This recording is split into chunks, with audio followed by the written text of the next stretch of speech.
You're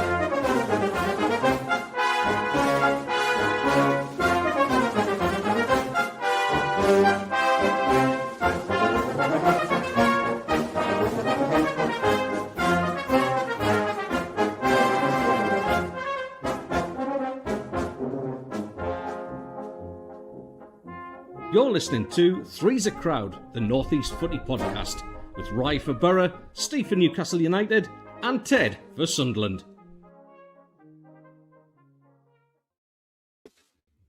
Good morning, beautiful people around this beautiful world of ours. Welcome to Three's a Crowd Podcast, the only North East football podcast where we talk Middlesbrough, Sunderland, and Newcastle.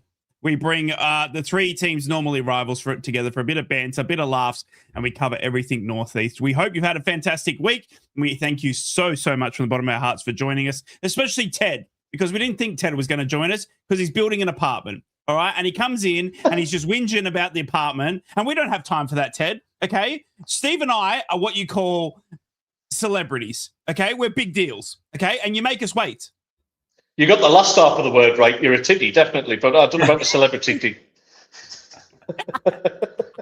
Funny enough, Ted sent me a photograph this week. He's been ordering stuff from IKEA.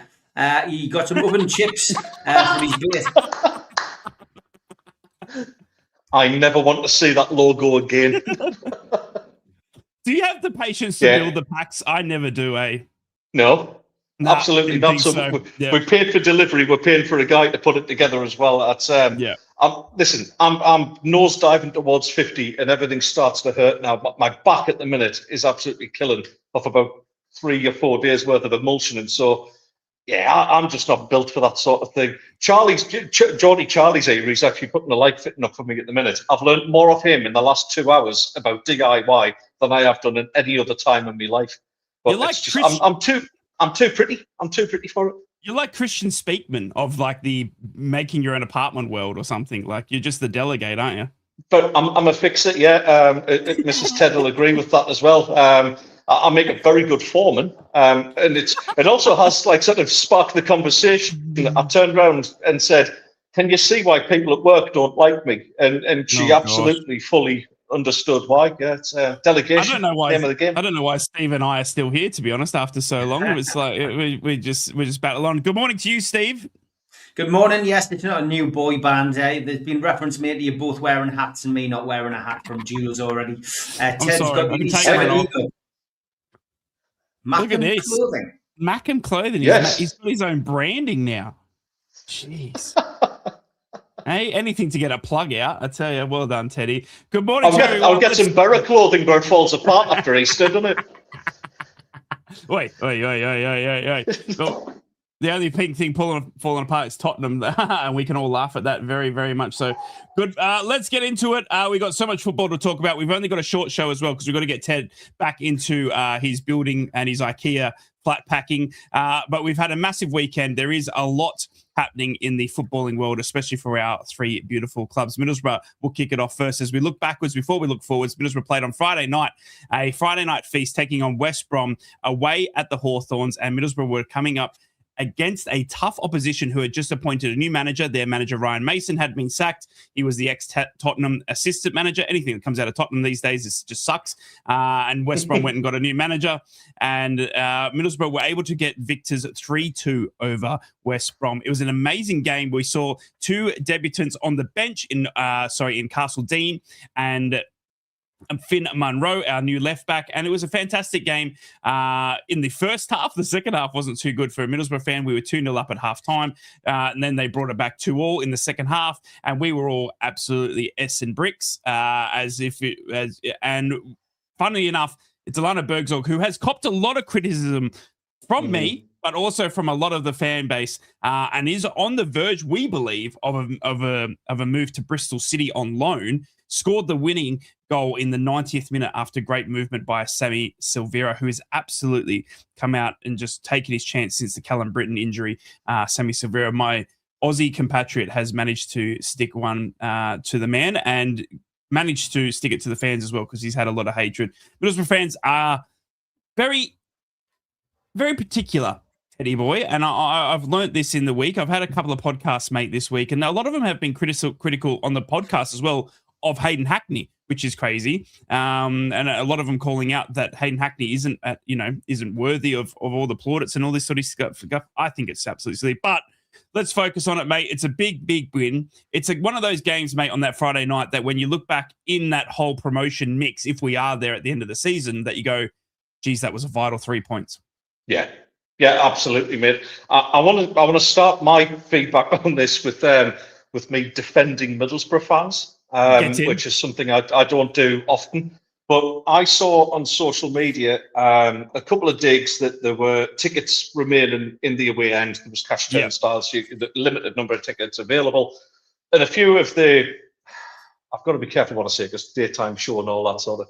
Well, a couple of the keyboard warrior fans, some around the Championship and some of the Premier League as well, having a go saying, I thought Middlesbrough had a big away following and they can't even sell away tickets. It's Friday night. It's on the telly. It's a nightmare for people finishing work. Start and have a go at these TV companies and start and have a go at the EFL for this fixture debacle that's going on. Having a go at hard-working fans who, and I will defend Newcastle, Sunderland and Middlesbrough fans to the hilt for their away following because their away support is by far the best in the country, bar none. They just travel in serious numbers. So to start and take the mick, because there's a couple of tickets left on a Friday night at a crap kickoff time that leaves people pretty stranded halfway across the country. It's not on. It's not on. Have a bit of banter. Obviously, like what we do, say Middlesbrough will probably fall apart after Easter, But having to go at them about not being able to sell out an away allocation on a Friday night halfway across the country is just crap banter, to be honest. But there we go. Defense over. I didn't see the game live. I had to rely on the highlights, mate, to be honest. But going away to the Hawthorns, no matter what state they're in, they are a solid Championship outfit, and going away to West Brom and getting a win is a serious achievement. You've got you saw by the way they pegged you back with 2-2. They've got it in them to actually perform in that division. There's still a good couple of players short of being what I would say, contenders for promotion. What I like about Middlesbrough at this moment in time is like you said, people are taking their chance. Silvera is a prime example of that, an absolute prime example. And I've seen it, mate. I've seen him get absolute dog's abuse from some fans, and you to your credit, you stuck by him and said he'll come good. He'll come good. He had that loan spell away. I think everybody at that point when he went away was it Portsmouth. He was on loan. After. Yeah, it was Portsmouth. Yeah, he got booed out of the stadium. Yeah, and that for me is just awful. Like the kid doesn't need that. And like you say, he's taking his chance, mate. And Bergsog's exactly the same. It's for different reasons. I don't think anybody was saying hounding him out the club or anything like that. But it was just kind of widely agreed that maybe it was time for him to move on. But the best way to answer critics is by scoring goals and getting results. And that's what Middlesbrough are doing right now. And the Hackney thing, I saw the rumours today about linking him with Man United. He's a Carrick-style player. I think obviously they're going to make the association with Michael Carrick. He was his manager. He played well under Michael Carrick as well. He was excellent in the derbies that we had. I can't see it though, because obviously this is an interim role for Michael Carrick. Unless he absolutely tears up trees and gets them into Europe, he's not going to be in contention for the job full time. That means that Hayden Hackney becomes the old manager's signing, and that never works out well. So I think if Hackney's going to go anywhere in the Premier League, it'll be a more considered move. An established club, somebody like a Villa or somebody like that, I think he'd go down really well. But yeah, I can't see him going to Man United. It doesn't fit right, does it? It's not the way. But no, great result, mate. You keep on pulling it out the bag, and I think we can pretty much say we're safe now. We're looking well on for getting all three North East teams in the Premier League next season, and I cannot wait. I cannot wait. Can you imagine? The Overlap's going to be calling us saying, lads, you're taking all our viewers. We're going to be that popular next season. The big thing for me, Steve, when we look at Middlesbrough, mate, is we're turning games into decent victories. Obviously, that one was going to be down for a bore or draw. West Brom had pegged us back, obviously, from 2-0 up. They parked the bus as well, mate. They were playing football terrorism in the first half. It was like 11 boys in their box, and they said, and throw everything in front of the shots. And we had something like 88% possession in that first half. It was absolutely crazy. But the big thing, mate, that I love is that Middlesbrough are finding a way to win even when they shouldn't. Bergzorg, obviously, someone that hasn't been favoured and came off the bench. Then we scored. We lost 2 goals, and everyone was blaming the Bergzorg substitution. But then, obviously, we get the goal in the 90th minute, and we turn it into a 3-2 victory. And what looks to be, funny enough, a really good time to be taking the points after a horror Christmas run. Yeah, I mean, it was an even Stevens game. It was, it doesn't matter how you win, but to get a 3-2 win against West Brom, Ted's already stole me thunder. Really, it is a very tough place to go, no matter how well or badly they're doing. But it was first of all a good win. I'll give credit to the back four. Obviously conceded Matt 2 Target. goals. Yeah, I mean, Matt Target played left back in good. the game, and I'll give credit to Luke Ayling as well. I thought Luke Ayling as well, who I thought probably would be surplus to requirement at the start of the season, but Middlesbrough he did okay, and Alan Brown again, at right back. There was a bit of purpose about them, but it's the experience that those players give you. They've been there, done it, got the t-shirt at a higher level, and those players really carried Borough through that particular game. But it was tight on stats. I mean, it was almost even Stevens on possession. I think Middlesbrough probably just shaded it, and it was despite the scoreline, there wasn't a great deal of goal-mouth action. I think there was something like 9 shots that Borough had. But it's the accuracy, five on target that they had. So it was a big win. It was an important win. And at the start of the season, when Middlesbrough got off to a bit of a flyer and then, Coventry overtook them, I think that was when people were going, it's the same old, Borough are going to chuck it away. But here we are on the 18th of January and Borough are second still. They're still the team in second place. Fair enough, Ipswich have got a game in hand. Hull have got a game in hand as well. Yeah. But we're still talking about an automatic promotion place for Borough here.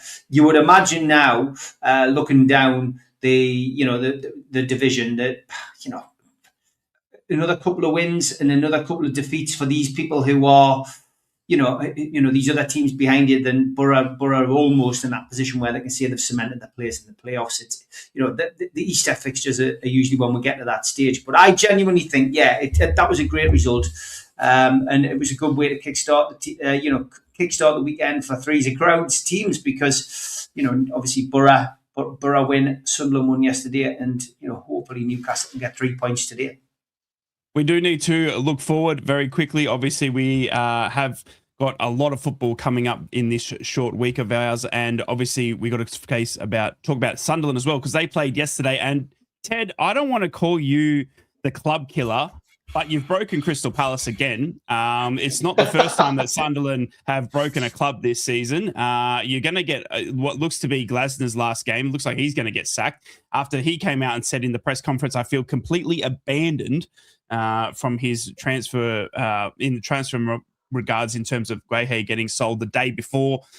It looks to be like another Macca mashing, mate, because you've broken Palace. It does look like it's not looking pretty. It's not looking pretty at all. A big 2-1 victory though, mate. And if we don't care about Palace, we care obviously on your regards about Sunderland, and obviously a massive 2-1 victory, mate. Not like match of the day then. No. Match of the day was an absolute disgrace, by the way, last night. There was not a pick of mention of Sunderland's performance, no analyze of the way we played. It was all about Palace's manager, who's going to get sacked anyway. Yeah. So the BBC, to be honest, can absolutely do one for me. That was crap programming last night from I heard they've got Steve now who's running the programming, so Steve is probably organising it that you don't shove us. Do you know what? So that's probably Steve would give more analysis on a Sunderland game than the BBC would. And I've got every confidence in being able to say that's correct. It was disgraceful. It was just all about Palace being in a state and nothing about what was an incredibly well fought result for us. Palace haven't lost in about 7 visits to the Stadium of Light. They really are the fancy playing there. Obviously, yes, the manager was already, some of these comments in the presser before the game, you're kind of thinking, announcing that you're going to leave, is it going to have that little effect, that blip that it had with Jurgen Klopp when he was leaving Liverpool, and all of a sudden they stopped playing for him for a little while. The Gueye transfer, yes, that was bound to affect them as well. But to be honest, I think that's probably making excuses for them a little bit, because they knew he was going to be leaving anyway. Yeah, it was always on the cards. It shouldn't have been a shock. What was a shock was obviously conceding the way we did. It was a very, very unlike Sunderland to concede that kind of goal. It was just, I mean, he shanked it. To be honest, I still don't think he meant it. I really don't think that he meant it. But going 1-0 behind, it still didn't faze me. I kind of knew we'd be back in it. I didn't think it was going to be 3 minutes later. Don't get us wrong, but I feel confident now that what have we pulled out? Something like 12 or 15 points from losing positions. Yeah. That's in our game to be able to do that. And it was terrific across the park, to be honest. Yeah. It was another game where I'm watching Enzo Lefebvre, who was in the depths of despair after that penalty against Brentford, but then he put it right against Everton and then some. And then his performance yesterday, not only coming up with a wonderful taken goal. I mean, it was such a lovely finish. It was a proper striker's finish. As he gave over. You're a troll. You're actually an internet troll, aren't you? I thought you'd come prepared, Teddy boy, because obviously Sunderland have now gone above Newcastle in the table again, even by a solitary point, mate. What happens in May that counts? What happens in May that counts, mate? That's we're a newly promoted side. We're just enjoying every game as they come. No. If the teams below the newly promoted side get upset about that, we can't control that. We can't control that. But listen, Lefebvre's performance yesterday, and I'll come on to the bigger picture of this as well. Lefebvre's performance was just typical of what we're seeing from every single player in that team. Taking his goal like an absolute expert striker. It was like an Ian Rush finish. Steve will remember watching him passing the ball into the net and just a lovely, lovely finisher. But then next minute, you've got Lefebvre back up in a left-back position and bullying players and harassing and biting and putting little tackles in. And I love that about them. And I'm all about that. The North East football fans cheer tackles as loud as the cheer goals. That's part of our makeup. So we love to see that. Right across the park, Robin Roos, I mean, 2 absolutely unbelievable saves at the beginning of the game. He just seems to get better and better.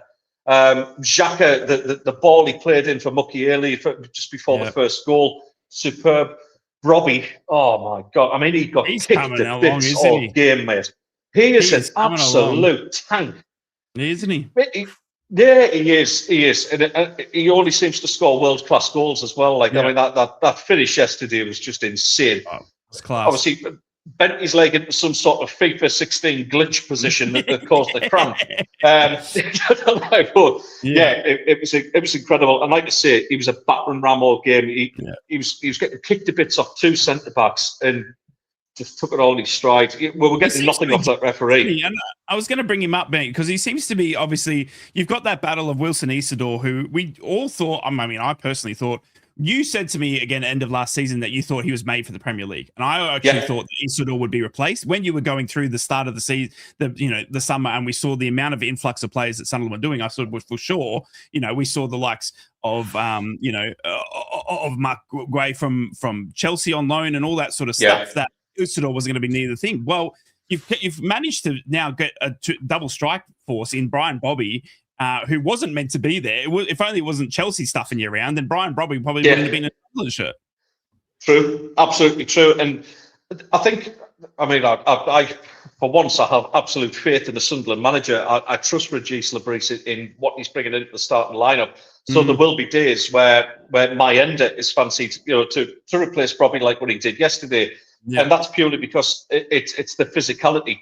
There's other teams where, where we feel like we can get in behind and maybe play the back three and maybe it's a little bit slower kind of defenders, where Isidore comes into his own and he can play slightly off the wing. We've got a nice situation. I still think we need somebody. Look, I watched Mateta yesterday, and I said at half time, Mateta was the best centre forward we've come across all season. Yeah, and that's bang on. I thought his overall game yesterday was terrific, and that'll be the next one that leaves Palace. Yeah. It's got to be. I don't think we'll be able to afford him. He'll go to a big club, Mateta. I was just so impressed. He reminded me of Drogba. It was kind of that big physical presence. He bullied centre backs. He gave Dan Ballard an absolute hiding at times. So Ballard came through it well, but he was the toughest, certainly the toughest striker that we come across. But when it comes down to it, 3 points, that's exactly what we needed. A lot of people are now saying, I think that's us. Weirdly today, I think, Wolves are gone anyway. I think this is just a case of how many Newcastle are going to score. Unfortunately, that probably means we're going to be pushed back down. But listen, eyes on the prize. We just need to keep on picking these points up. We've got another couple of decent games coming up where I think we can get points out of it. And let's just see where we end up. There's still nothing in terms of transfers in, apart from the young Ivorian winger we just signed. Yeah, Jocelyn Tarby. Yes, if his YouTube is anything to be to go by, which it really is, not wrong. But he looks decent. Again, you've got to put trust in the way the guys are doing their transfer business, because the players we've brought in have just been exceptional this season. They really are. They really are. One I wanted to single out just at the end as well. The final one I just want to mention was Omar Alderete yesterday. Put in possibly the most cultured, wonderful centre-back performance I've seen in years. It was just tremendous. Skill on the ball, being able to throw defenders with a little drop of the shoulder, but being able to do the dirty work of being a centre-back as well. I thought it was absolutely incredible. The Player of the Year awards at Sunderland this season is going to be an absolute bun fight, because it could be any one of about 8. Well, it's going to be Alan Brown. He's going to win it for Sunderland from Middlesbrough because of the way he's playing for us. You probably get Dan Neil as well, mate. We got to look back. We want to move quickly on. We're going to go to Steve. Obviously, we want to look back at that Newcastle result against Man City. I know you probably don't want to talk about it, so we'll give it a bit of a quick gloss over here, Steve. Obviously, it was a massive win on the weekend, mate, against Bournemouth in the FA Cup third round. Obviously, going to the penalties, it was an absolute epic shootout. And then we had that backup game. And we were talking about this last week on the podcast. And I still think, one, there was the offside goal. But secondly, the ability to have Semenyo playing in that game just absolutely just baffles me when we've got new rules every week and coming into, especially into the EFL Cup. But unfortunately, it was Man City that would get the chocolates. They took 2-0 victory in the semi-final, leg 1 of 2, Steve. Obviously, good on a high from the Bournemouth win, mate, but then unfortunately against Man City in the EFL Cup. I thought you were going to ask us about Crystal Palace. Really, to be honest, it's Sunderland. Like, I was going to ignore Sunderland and just talk about Crystal Palace and the problems that they've got. But anyway, the Man City game had nothing to do with Semenyo playing. It was all to do with Newcastle missing chances. Newcastle take their chances. It's a different scoreline. Newcastle would have still been, fully in the tie. Walter Mata, Steve. Walter Mata. Well, Wissa scores that first goal to put Newcastle 1 up, and that the stadium is going mental. And Newcastle's got one leg in the final. That's the way it feels, anyway. But Wissa misses that, and it set the tone for the rest of the game. And then follow on from that. Newcastle hit the post, hit the bar. We had Voltemada, who was playing in central midfield, more or less. Sitting on the back of. He just when he came on, rather than pushing forward and getting in the box, and it's such a frustrating end of the game. Semenyo, the rule was at the start of the season. It just wasn't publicised and didn't become apparent until we get to the back end of the tournament, and suddenly that's allowed to happen. Of course, for anyone who thinks that Mark Gahey's going to play in the second leg, that won't happen, because you have to have played in the first leg of the semi-finals. Just anybody who's worried about Gahey playing. But it's listen, it was there at the start of the season. We can't complain about. Newcastle missed chances. That's why they find themselves 2-0 down at half time. But I emphasise, it's half time. it's not all over. People think it's all over. It's not. And we saw Man City completely dismantled yesterday by Man United in the derby. So, Newcastle still have a chance. Newcastle need to go and do the impossible. They need to go to Man City and win in the Carabao Cup. That's the last time I think we won, and the only time we've won at the Etihad. So, there's an opportunity there. We need an early goal, and then we need another goal, and then, I think the best hope we've got is to get a draw, not concede, and to take them to extra time and penalties. That's it. But you just never know, mate. You never know. Are you going to be dipping into the transfer market? Obviously, there's been a fair few links coming through. Kamara was linked as of today. Lamine Kamara for the central midfield. You've had Alex Scott rumours. And one that keeps bubbling up for me is Francisco Moura as well, the left back. Obviously, you've had troubles in that defensive half. But again, we see this FFP sort of situation coming in. But I mean, I can't think. I mean, looking forwards for Newcastle, apart from today versus Wolves, which is us three could beat Wolves. You've got PSV, Villa, PSG, Liverpool, and Man City all in the next month. I mean, that is a massive, massive fixtures. Yeah, I mean, they can do one with this PSR rubbish. I'm sick of hearing Eddie go on about it. Pack it in. Yeah. We've just sold a striker for a ridiculous amount of money. That money has got to be involved in these accounts. That's got to be available to spend. We've wasted money in the transfer window in the summer, and that's mainly down to the fact that all of our first options were deliberately either leaked to.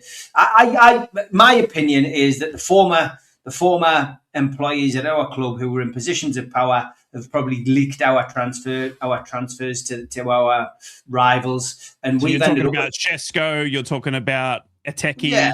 Tik was our first choice, and and João Pedro was second choice, and both of those have ended up going to other clubs. We then embarrassingly go down and down and down the list. Sesko was on the list, so Man United are suddenly in for Sesko, and then we've ended up with Altamara, lovely lad.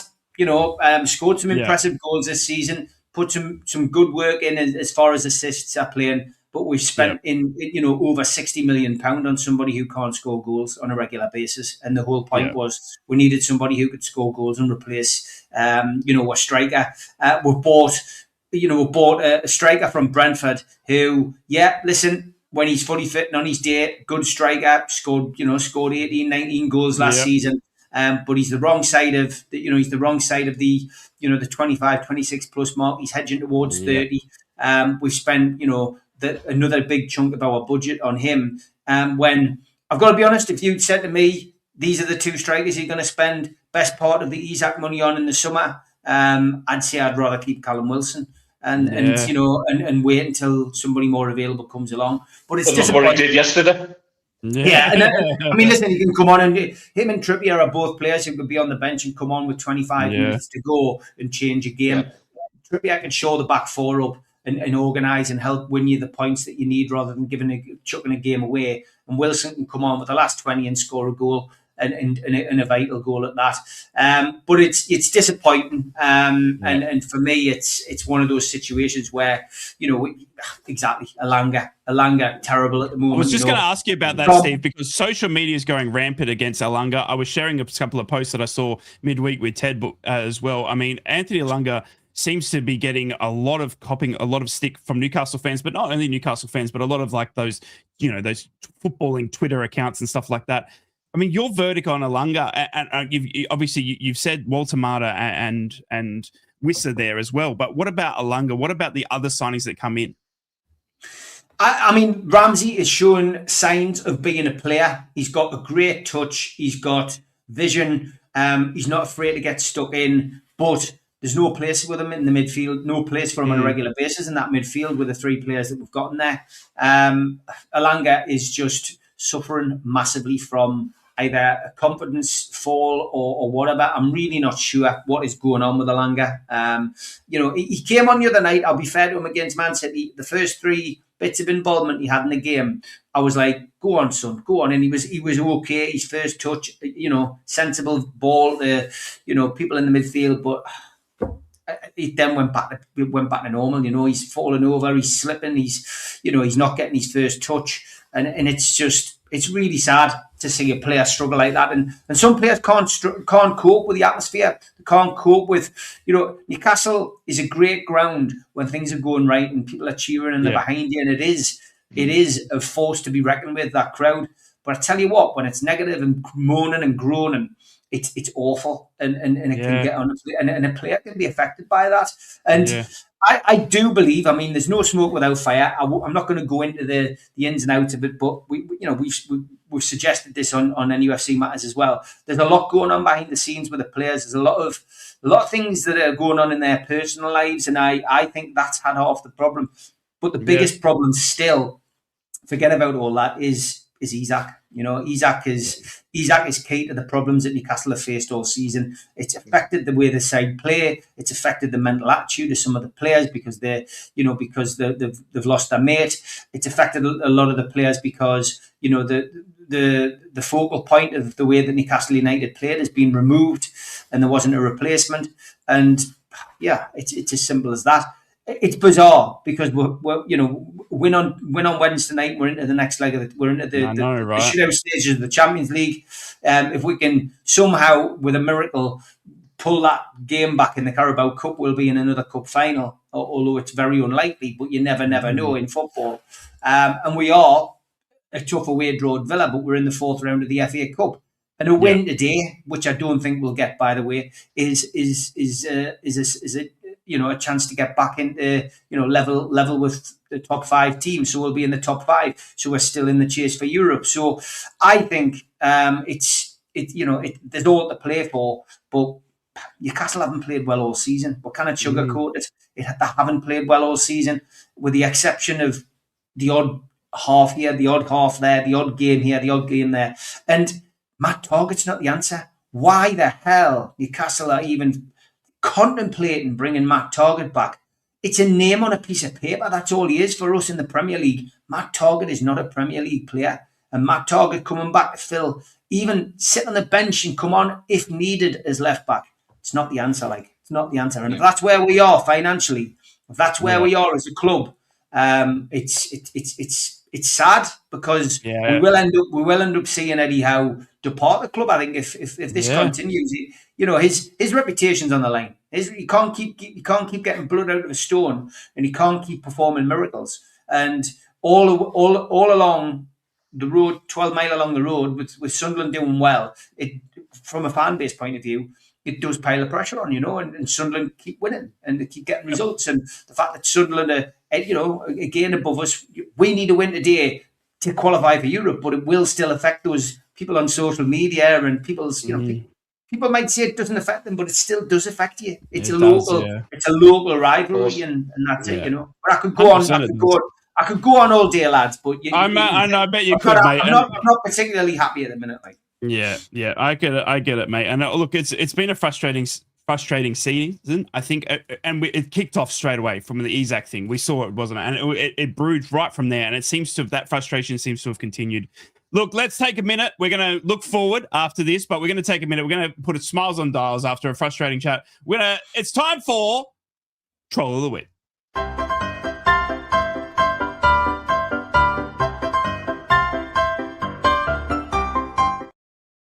I just want to say that I had absolutely nothing to do with this. The top secret US weapon known as the Wraith, used in Maduro capture, spotted in rare photos. Yes, I've got nothing to do with that. So just a disclaimer.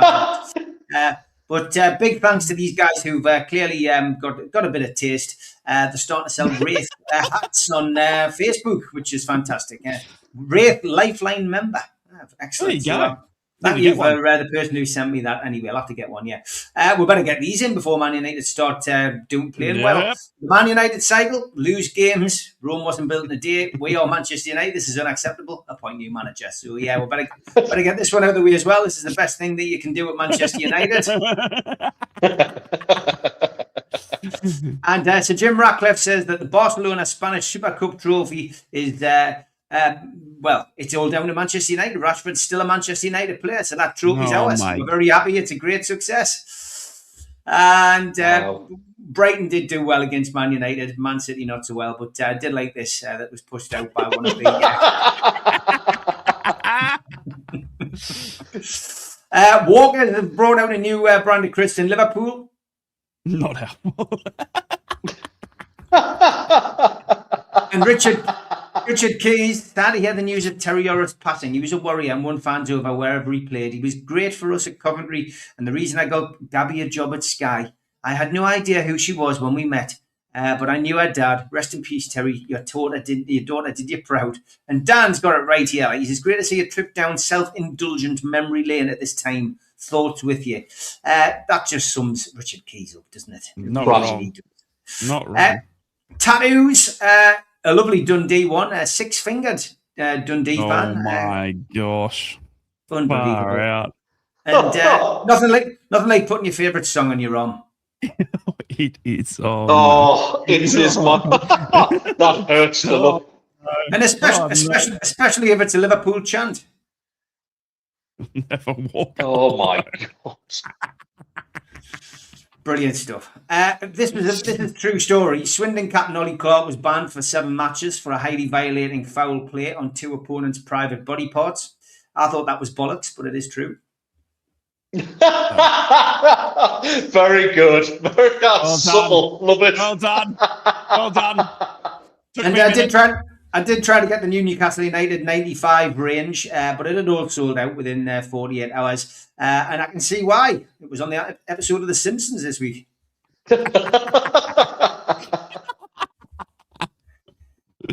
Class. And Liam who, right? Liam, talking about his management, I believe. Yeah, England, in English, manage, if you split the 2 words, is man and age. So you're aging men. Oh, am I a manager or a coach? I'm both.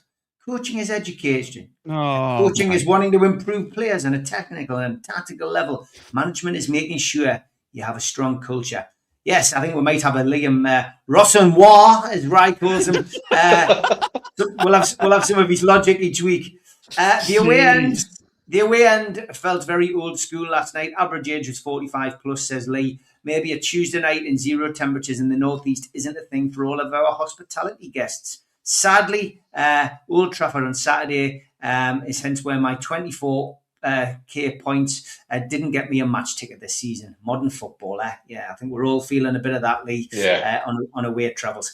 And Bernie posted this: when the missus takes a hotel balcony photo on holiday before you go out for food at night. Got some great lookalikes this week as well. Jonathan Woodgate after 1 week coaching Man United. Jesus. And Anthony Gordon. Yes. And after that circulated on social media, I'm pleased to say Anthony went to the hairdressers and got his bloody haircut. About time, son. About time. Long overdue. It is dry January, lads, and it is going well. I haven't pissed myself since December. We're at that age. And I thought you meant football boots when you said I'd be getting a pair of Predators. Oh, no. Oh, my God. Signs at football grounds. No running. Oh, we're getting a yellow card. No running. No. Oh, no. And the Bricklaimers' lawn is getting out of control and they're blaming B&Q. They've been to Bathgate no more. Linwood no more. No more. And the final one. Yes, here he is again. Someone said Liam Rossinier looks and sounds like Will McKenzie on the in-betweeners. Oh, my God. He really does. Oh, my God. I'll put that up again. Look at that. What a combination. That is spinning. It is him. It is him. Brilliant stuff. Thanks to everybody who sent them in. If you've got any more, send them, as always, to me, nufcmatterspodcast@1892@gmail.com, or drop them into the lads on our socials.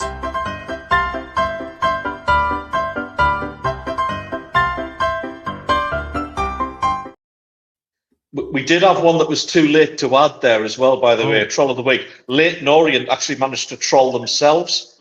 They're being charged by the FA for fielding 2 ineligible players. One is in the middle of a 7-game ban, and one of them wasn't actually even on the team sheet. So I don't know how you could physically do that as a professional football club but they've managed to do it and troll themselves. Just incredible stuff. There you go. Sorry. Actually insane. Welcome on back to Three's the Crowd podcast, the only Northeast football podcast where we cover Newcastle, Sunderland, and Middlesbrough, bringing three rival teams together to have a bit of banter, a bit of laugh. It's time to look forward ahead at the fixtures, and we have got a big one this afternoon, and I want to get straight into this one because we have running out of time. But Steve, something shook me here, mate. Rob Edwards, the Rat, in charge at Wolves this afternoon. Newcastle United, you better win 6-0. And you're telling me that you're not predicting a win. If you don't win 6-0, Steve, you have got an obligation to the North. Steve, you can't let me down, okay? The Rat deserves a 7-0 throbbing from Newcastle United. Please tell me that Newcastle United are going to be up for this one. We've got Wolves against... that's an Australianism. Ted thinks it's different. Wolves v Newcastle this afternoon. Steve, please give me some hope that Newcastle are going to get the job done. Well, Bonnie Blue won't be in attendance, mate, so I don't think a throbbing is likely. But I think with Newcastle... If you win 7-0, you will be. She'll be there. I think it comes down to the fact that Newcastle's morale is going to be quite low after that defeat against Man City. And there is things, that the injury list is as we get one in, we seem to lose two. No Dan Burn, no Willie Masula this time round, but they are on the way back, which is great. But Jacob Murphy's now going to miss out with a hamstring problem. He's had several scans. They can't find out what the injury is, which is bizarre. No return date for Jamal Lascelles or Emil Kraft. It looks like Lascelles could be on his way out. Fabian Shaw's undergone surgery. He's now penciled in for an April return. And, of course, Tino Livramento went out last week as well. So he's now got a hamstring injury and he's out till March. Good news, well, Lewis Mighty could make his 50th Premier League appearance at the young old age of 19. Wolves are missing a few players, but they've got one back from AFCON duty. Agbadou is back, but they're missing Gomez, Chiwame, Bellegarde, Manetti are all out. After 11 successive Premier League defeats, though, Wolves have taken 5 points from the last 3 games, and that's why I've predicted a 1-1 draw, because they got a 1-1 draw at Manchester United and at Everton.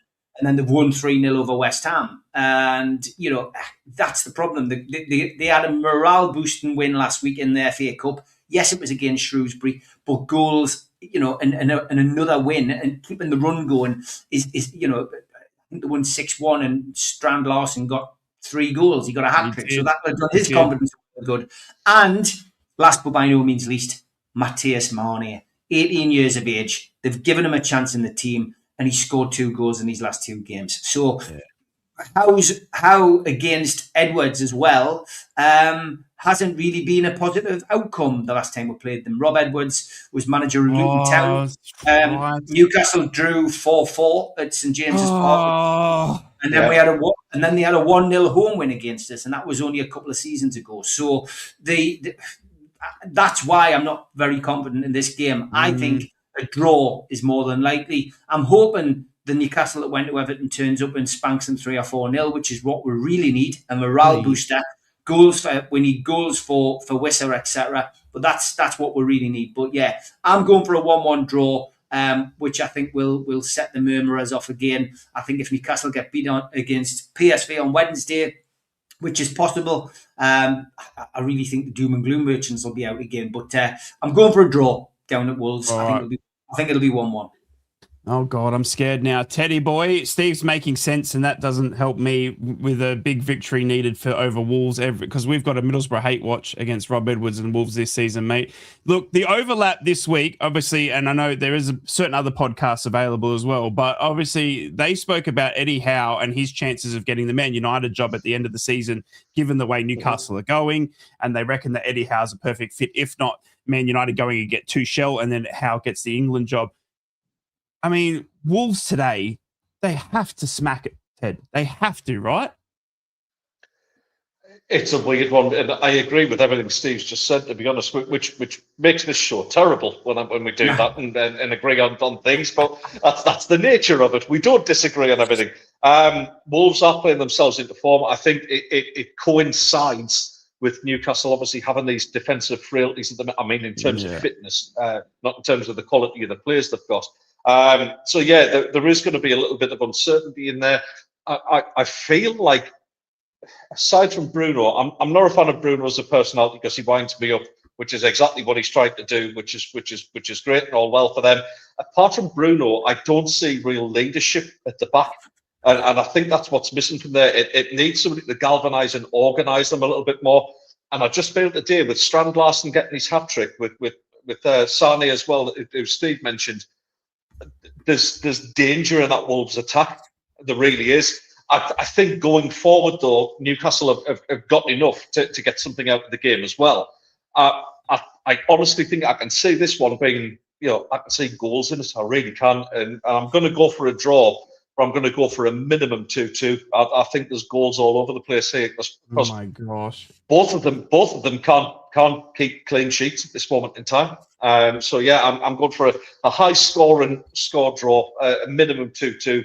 Wouldn't surprise me if it was a 3-3 or even a 4-4. Oh my goodness me! You're both making sense, and that means my job in the middle is even harder. I'm going to go Newcastle 4-0 because I'm the one that doesn't make sense all the time. I'm saying 4-0. I'm saying Newcastle will absolutely thrash Wolves. What did you predict for Man United yesterday? Yeah, I did. I know. I picked 4-1 for Man City as well. I've got Carrick hate watch, and I got Rob Edwards hate watch, and it's not going too well. Let me tell you.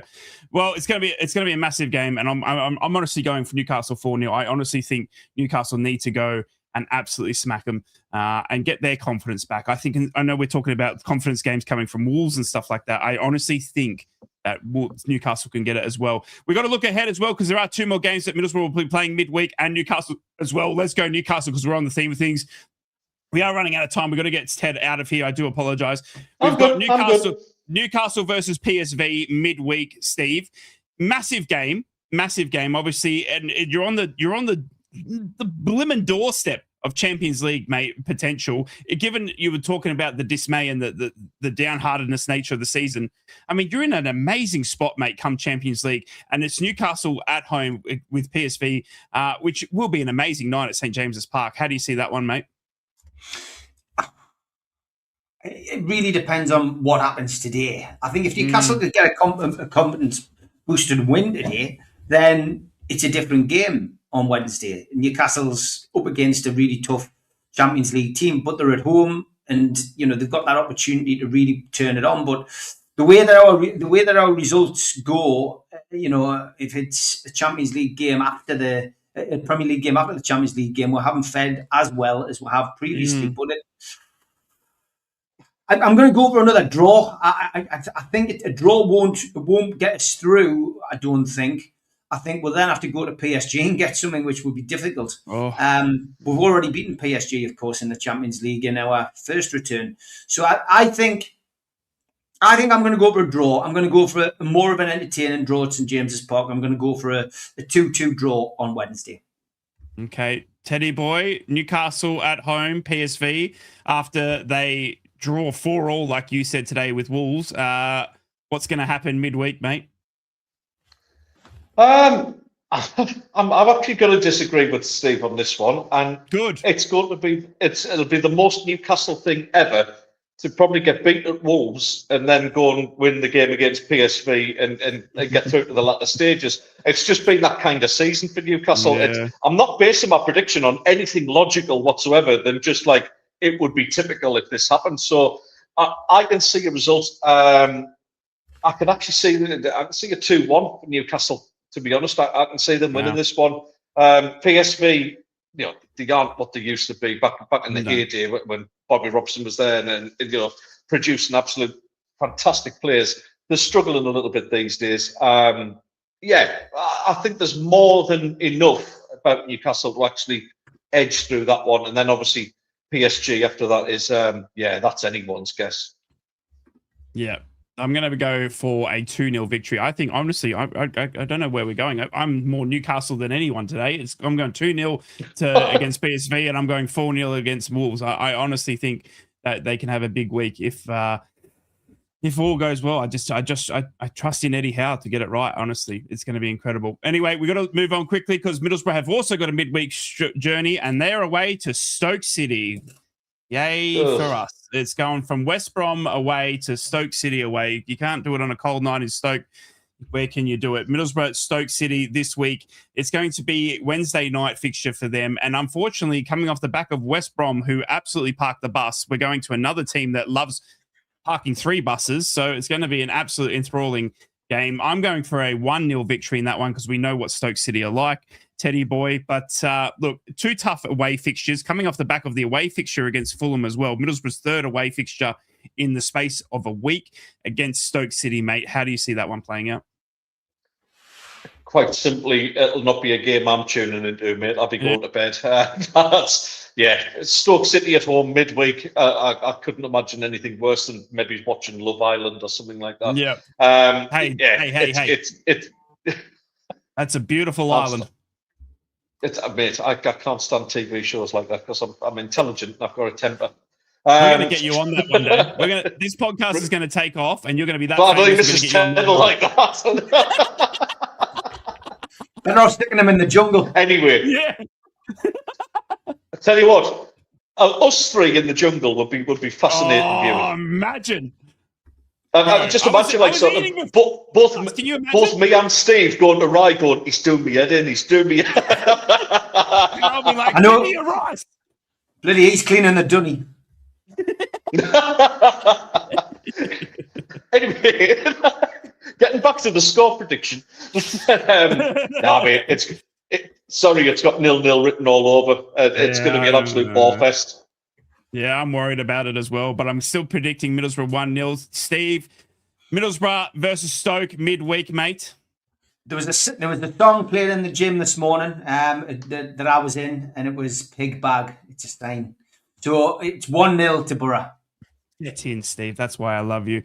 Righto, lads. Before we take off, I want to get a couple of. I want to leave everyone on a little bit of a cheeky inside bet. Okay. By this time next week, when we come back on Three's a Crowd, I want to get the following predictions. Okay. Will Thomas Frank be in a job? Yes or no? No. Save this because we're going to check this next week. Will Oliver Glasner be in a job? Ted? Absolutely not. Definitely not. Definitely not. We're going to see Thomas Frank sacked and Oliver Glasner sacked by the time Three's a Crowd comes back next week. The money go around's going round again, like, and the managerial money go around is definitely going round. Yeah. It is going to be absolutely incredible. Agreed. We've got Sunderland taking on West Ham next week as well. West Ham have just gotten a massive victory over Tottenham as well, so we'll talk about that. But that's it. That's all we got the time for. I do apologise. We ran over a little bit for you, Teddy boy, but we had to get Teddy out of here. All good. We apologise that it's not a full hour, but we will be back next week to cover all of these fixtures. Look, it's a massive, massive week for Newcastle United especially. We got a game against Wolves today. You've got a game against PSV midweek. Middlesbrough going to Stoke, hoping to hold on and keep Ipswich at bay. Sunderland are just sitting there with Xhakas and they don't even need to worry about anything. But Middlesbrough and Newcastle, massive week ahead. Three's a Crowd will be back next week to recover and hopefully pick Steve up off the floor if we need to. If not, bring him down from Cloud 9 because he's had 2 massive, massive wins. We'll see how it is. Make sure you tune in. Thank you so much for everyone watching. Thank you for always tuning in and supporting us. Make sure you check out everyone's socials at NUFC Matters, at Invictus, or at Ted the Mackham. And we will see you all same time, same place next week right here on Three's a Crowd. Bye for now. Three's a Crowd podcast will return. That's not a threat. It's a promise.